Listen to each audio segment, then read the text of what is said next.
The city rose each morning before the sun did, stretching its long arms of concrete and glass across the sky. It was a place where secrets did not hide in darkness.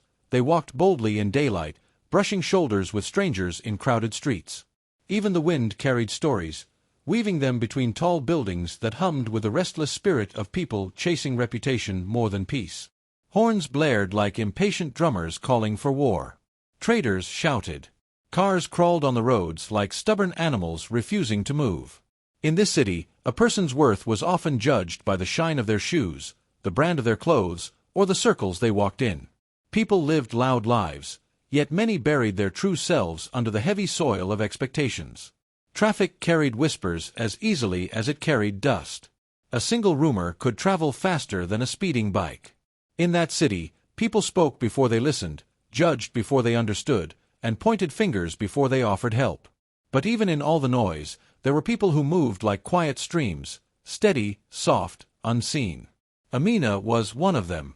She walked through the city like a calm breeze slipped into a storm. Her steps were gentle but firm, as if each one carried a prayer. She kept her head down, not out of fear, but because she was guarding the little peace she had left. Yet every step she took held the invisible weight of class, status, and the silent expectations that pressed on those who had nothing but dignity to their name. Beneath her soft voice and calm eyes lived a strength many did not notice at first glance. Amina carried herself like someone who had learned how to bend without breaking. Deep inside her womb grew a child, small, hidden, and precious. A child who carried both the pain of betrayal and the promise of a new beginning. She often whispered to the unborn, "You are my sunrise after a long night." Somewhere else in the same city, Kweku walked differently. His footsteps were loud. His shoulders were wide. His voice carried authority, but not peace. He was a man who cared more for how the world saw him than how truth lived inside him. His eyes always searched for admiration, like a hunter craving praise more than food. People respected him because he looked successful. They never checked if his heart was clean. Beside him was Naraya, the woman who smiled sweetly but carried sharpness behind her lips. Her beauty was the kind that made people look twice, but her intentions were the kind that made elders warn their sons. She understood the power of a charming face, and she used it like a blade hidden in silk. But Amina was not alone.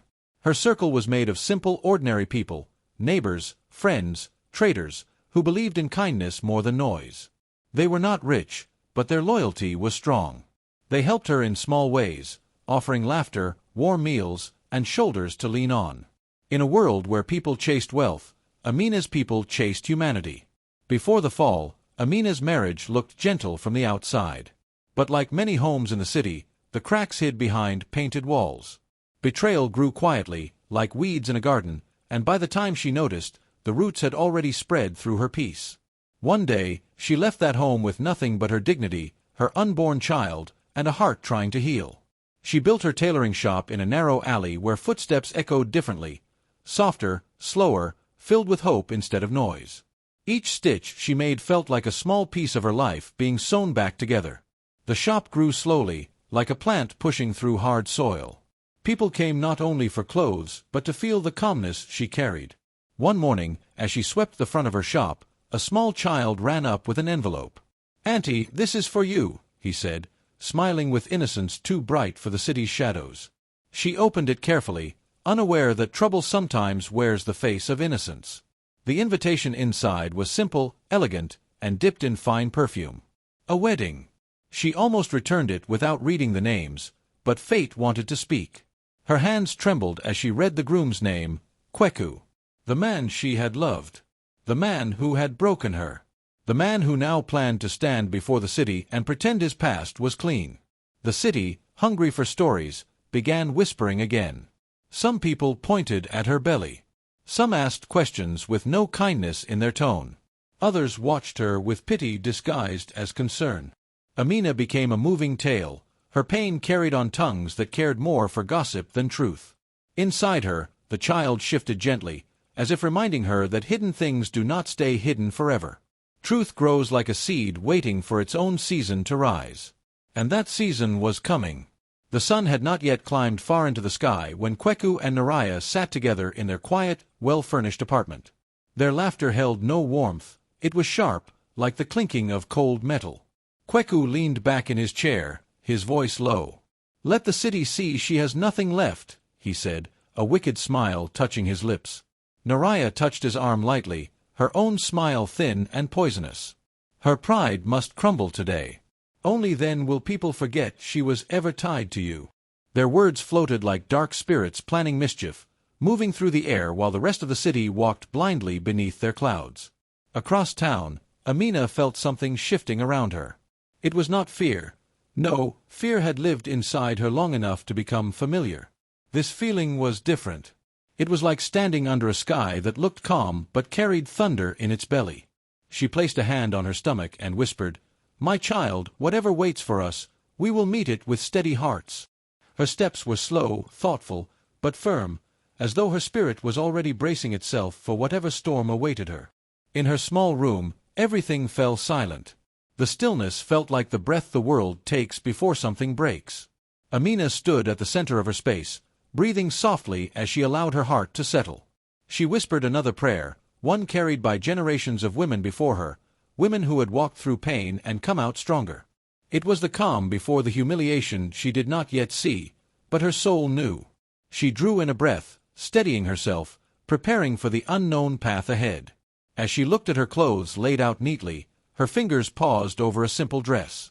It was not fancy, but it was clean, graceful, and modest, like her. Choosing it felt like choosing peace over war, dignity over desperation. She held it close for a moment, feeling the cloth against her heart as if asking it for strength. "Let me not fall today," she murmured. When she put the dress on and turned to face her mirror, she froze. The reflection staring back was not just her face, it was her journey. She saw the courage rising behind her eyes, but she also saw the scars that life had carved into her. "You are stronger than you feel," she told the mirror softly. "You have survived what was meant to break you." But memories drifted in, thin and smoky, curling through her mind like the remnants of a fire that refused to die. She remembered the nights she cried quietly so the neighbors wouldn't hear. She remembered how Kweku would twist her words, turning her silence into shame. The past returned not to wound her, but to remind her of how far she had already climbed. One memory came sharper than the others, Kweku's hand gripping her arm too tightly, his voice demanding and cold. The shadow of his control lingered inside her mind like a bruise that refused to fade. She touched her arm gently, as if comforting an old wound. "You no longer hold me," she whispered. Naraya's face rose next in her thoughts, the false sweetness, the hidden stings. Amina remembered the little tricks, the whispers, the moments when Naraya planted seeds of doubt in her heart. Those memories echoed like footsteps in an empty hallway. But instead of shrinking, Amina allowed them to pass through her. She let them move, like wind through open windows, leaving no chains behind. A calm settled over her then, a deep, grounded calm that felt like standing at the edge of a lion's den and choosing not to run. She lifted her chin, her eyes growing firm. "I will go," she told herself. "Not for him, not for them, but for my own peace." She picked up her small purse and rested a hand on her belly. "We walk together, little one," she whispered. "And no shadow can swallow us today." With that, Amina stepped toward the door, carrying her scars, her courage, and her unborn child like three silent warriors walking beside her. The next path waited ahead, dangerous, humiliating, but necessary. And she walked into it with her head held high. The wedding hall glittered like a place meant for royalty, but the people inside carried eyes sharper than knives. Long before their minds understood anything, their eyes judged Amina. Some stared at her belly. Others glanced at her dress, as if dignity could be measured like cloth on a tailor's table. A few even whispered, "Why did she come?" forgetting that truth often walks quietly before it speaks. Soon, whispers began to move through the room like the harmattan wind, dry, harsh, and without mercy. Women leaned toward one another with hands covering their mouths. Men raised brows with the ease of people who enjoy stories that are not theirs. A whisper from one corner drifted to another, growing bigger and more twisted as it traveled. "She is here for attention," one voice said. "Or maybe to beg," another added, not knowing how lies travel faster than feet. At the center of these murmurs stood Naraya, her smile wide and bright like a woman welcoming guests. But behind that sweetness hid a tongue dipped in poison. She tilted her head and spoke softly to a small group beside her. "Ah, what courage she has, coming like this!" Her words were shaped like kindness, but every person who heard them felt the sting hiding underneath. She watched the crowd's reaction the way a hunter watches a snare tighten. Kweku played the role of a gentle groom, smiling and greeting people as though nothing troubled him. But inside him burned a fire hotter than the midday sun. Every time he caught sight of Amina standing tall, his jaw tightened. His pride, already swollen from lies and fear, pushed against his ribs like a trapped animal. He wanted her to look broken. Instead, she stood firm, too calm for his comfort. The guests found themselves split in spirit. Some whispered insults under their breath, repeating rumors without thought. Others watched Amina with quiet admiration, wondering how a woman so wounded could still walk like a queen carrying her own crown. Those ones hid their support in their eyes, afraid to speak it aloud in the middle of such a crowd. Amina walked through the hall like a storm wrapped in calmness. Her steps were slow, steady, and filled with a quiet power. People moved slightly out of her way, though she never asked them to.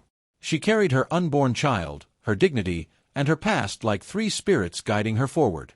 Her presence alone shifted the air, even if she said nothing. But trouble has a way of crawling closer when hearts stay steady. Naraya approached her with a voice honeyed and deadly. "Amina, you look brave today. I didn't expect you to show yourself like this." Her smile stretched wider, but her eyes stayed cold. Amina simply bowed her head, refusing to swallow the venom offered to her. This silence frustrated Naraya, whose insults demanded a reaction to feel strong. Amina's calmness became a silent sword. Every insult thrown at her broke harmlessly in the air. People watched closely now, more curious than before.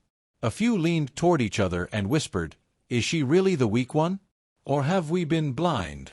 The questions grew, spreading through the hall like smoke from hidden fire. Kweku felt the shift. He saw the curious eyes turning toward him and toward Naraya. His chest tightened. His plan was falling apart, not because of what Amina said, but because of what she didn't say. The air thickened, heavy enough that even children would have sensed the coming storm. Amina felt it. Naraya felt it. Kweku felt it most. Something was coming, and it would not be gentle. Then Kweku's smile sharpened like a blade as he walked toward Amina, pretending kindness in every step. "Amina," he said loudly enough for nearby guests to hear, "I am happy you came." His teeth showed, but the smile never reached his eyes. He stopped right in front of her, and the hall grew quieter, people watching as though they sensed a trap forming. And indeed, a trap had been set, crafted carefully in whispers and lies. Only Kweku and Naraya knew its edges. With a suddenness that stabbed the air, Kweku grabbed the fabric of Amina's dress. His fingers, once gentle in another life, curled with hate. Before she could step back, he tore it. The sound ripped through the room like lightning splitting a tree. Her swollen stomach was exposed, not with shame, but with truth he feared. Gasps exploded. Murmurs rolled through the hall like thunder chasing storm clouds. Women covered their mouths. Men shook their heads. Even children stared, confused and wide-eyed. Kweku raised his voice, forcing the blame away from himself. "You see," he shouted, "she came here to seek pity, to make a scene and embarrass me." His words were desperate, loud, and trembling, like a man trying to outrun his own guilt. From the corner, Naraya watched with a wicked satisfaction. Her smile softened into something dark, almost joyful. She leaned to a friend and whispered, "Now she will understand her place." But humiliation is a tricky spirit. It does not always settle where it is thrown. As the guests watched the torn cloth, the exposed belly, and the trembling but unbroken woman before them, something shifted. The shame they hoped to pour on Amina did not cling to her. Instead, it began to cling to them, the accusers, like a shadow refusing to let go. And though the moment burned painfully for Amina, the crowd's eyes were slowly beginning to see the truth hidden beneath the noise. The storm they tried to unleash was turning its face back toward them. The hall was thick with tension, the kind that presses against the chest and makes breathing feel heavy. Amina stood at its center, her dress torn, her stomach exposed to the judgmental eyes of the crowd. Yet in that moment, pain and strength stood side by side, like twin spirits walking together through fire. She trembled, not from fear, but from a power awakening inside her, a quiet fire that had been waiting for this hour. Some guests turned away, their eyes unable to hold the sight of a woman wronged, while others watched her with growing sympathy. Whispers had died, replaced by a heavy silence that roared louder than the tear of her dress. Even the smallest movements felt magnified, the tilt of her head, the settling of her shoulders. The silence held a promise, an invisible weight that seemed to pulse from her very presence. Inside her, a decision began to take shape, strong and unwavering. It was as if the humiliation they had tried to inflict on her could no longer touch her. The crowd could feel it too, a subtle shift in the air, as if the room itself held its breath, waiting to see what she would do next. Amina drew a deep breath, slow and deliberate, like a warrior rising from dust. Her back straightened, her chest lifted, claiming the space that had been threatened, reclaiming it without a word. She did not speak yet, but the people sensed the change. Power now hummed quietly around her, a presence that could not be ignored. Dignity became her shield, wrapping around her like the strongest cloth she had ever worn. She prepared to reveal the truth, a truth long hidden, and the hall seemed to hold its breath along with her. Every eye, every whispered thought, every judgmental glance was now caught in the tension of what was about to unfold. In that moment, transformation began. It was silent, but unmistakable. Amina, the woman they had sought to shame, stood ready to turn their plan on its head. No one in that hall expected the shift, the quiet yet undeniable power of a spirit that refused to break. And as she steadied herself, the first sparks of change spread through the room, unseen but deeply felt, promising a reckoning unlike any the city had witnessed before. Amina stood in the center of the hall, her feet steady on the polished floor, her eyes lifting toward the glittering ceiling as if calling on every spirit that had ever watched over women wronged and yet unbowed. The murmurs of the guests were like distant thunder, but she did not flinch. She was a woman called by destiny, and the weight of the truth she carried demanded attention. Each breath she drew felt like the drumbeat of generations, steady, commanding, and unyielding. "My voice will not tremble," she said softly, yet it carried, rippling across the hall like a river cutting through rock. "I have stood silent long enough. I will speak, and the truth will stand on its own." Her words rose above the chatter, cutting through doubt, carrying the rhythm of inevitability. All eyes followed her hand as it rested lightly on her swollen belly, a silent announcement that the life growing inside her was no secret anymore. The child she carried, once hidden from gossip, now a beacon, demanded honesty, demanded acknowledgment, demanded justice. "Kweku," she said, her voice firm, eyes locking onto the man who had once called her wife, "you are the father of this child, conceived before the lies, before the betrayals, before you left me to face the world alone." The crowd gasped. Some whispered. Others froze, sensing the weight of revelation settle upon them like the first rains on dry soil. "I trusted you," she continued, "and you abandoned me. You cheated, you lied, you left my heart bleeding while you sought comfort in another's arms. But this child is proof that my love, my courage, and my truth cannot be stolen." The air shifted. The tide of the crowd began to turn, slowly, like water pushed by the wind. Sympathy moved toward her, curiosity sharpened into understanding. Even those who had doubted her now leaned in, caught by the undeniable rhythm of her words. Justice was no longer a distant dream, it had arrived in the form of a woman who refused to bow. Amina's gaze did not waver from Kweku's. "See what you tried to bury in shame. It lives, it grows, and it will be a reminder that truth, no matter how long hidden, always finds its day in the light." The hall was silent for a heartbeat. Then murmurs of agreement, shock, and recognition rippled through the guests, each soul sensing that a story had shifted forever, and the scales of justice, long tilted, had begun to balance. Kweku staggered back a step, his polished image cracking like dry clay. Every handshake, every smile he had crafted over the years now felt hollow, meaningless. He opened his mouth, voice shaking, "Amina, please, don't ruin everything I've worked for." But his pleas fell on her ears like rain on stone, ignored, unabsorbed, powerless against the shield of her dignity. She did not flinch, did not answer, did not falter. Each word he spoke seemed smaller, weaker, disappearing under the weight of the truth she had unveiled. The hall had grown still, the air thick with the knowledge of betrayal exposed. Kweku's shoulders slumped, the years of lies pressing him down like stones. He looked around at the guests, their eyes no longer seeing him as the charming groom, but as a man trapped in his own deceit. Each gaze weighed heavier than the last. His pride, once untouchable, had been dismantled piece by piece before the entire city, leaving him naked in the eyes of judgment. Amina turned, taking a step forward, then another, her head held high. Whispers began to rise, and as they did, they transformed into applause, a celebration not of arrogance, but of courage and truth. She walked out with the quiet strength of a river cutting through rock, unstoppable, unbroken. One by one, guests followed her path, abandoning the wedding hall like a market emptied at dusk, leaving behind only silence and the echoes of lessons learned too late. Kweku and Naraya remained, standing in the ruins of their own deceit, the weight of their choices settling around them like dust in an abandoned courtyard. The whispers traveled faster than the evening wind, curling through the streets like smoke from a harmattan fire. Kweku's name, once spoken with pride, now carried the bitter taste of betrayal.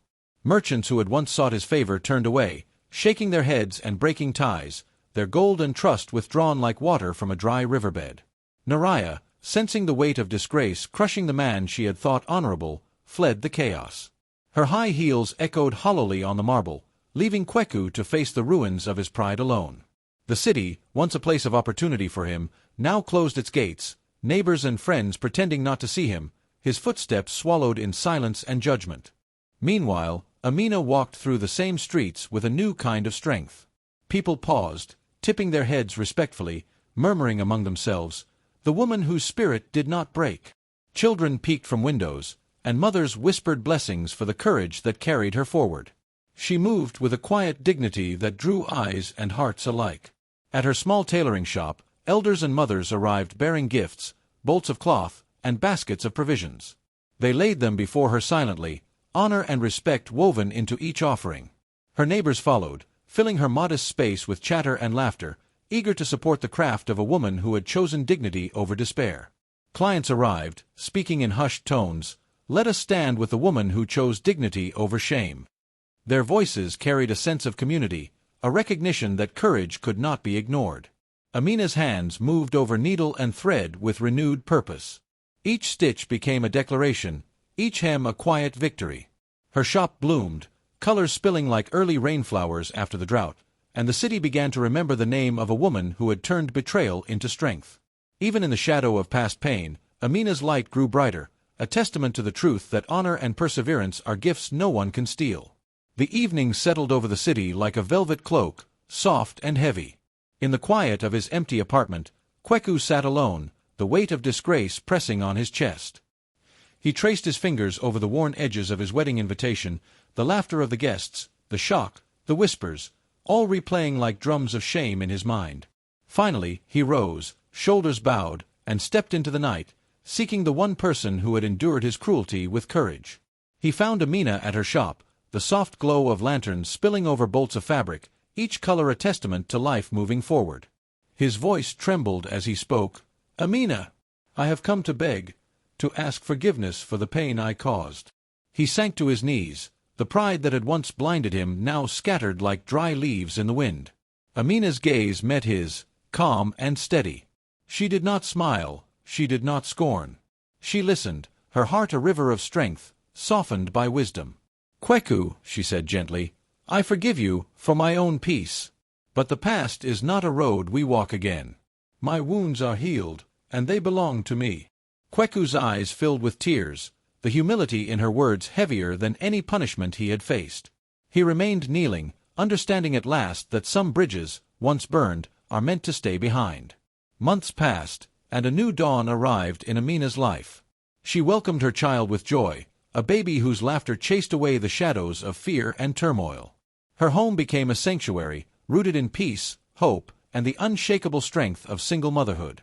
Every wall, every corner, echoed with the quiet triumph of survival.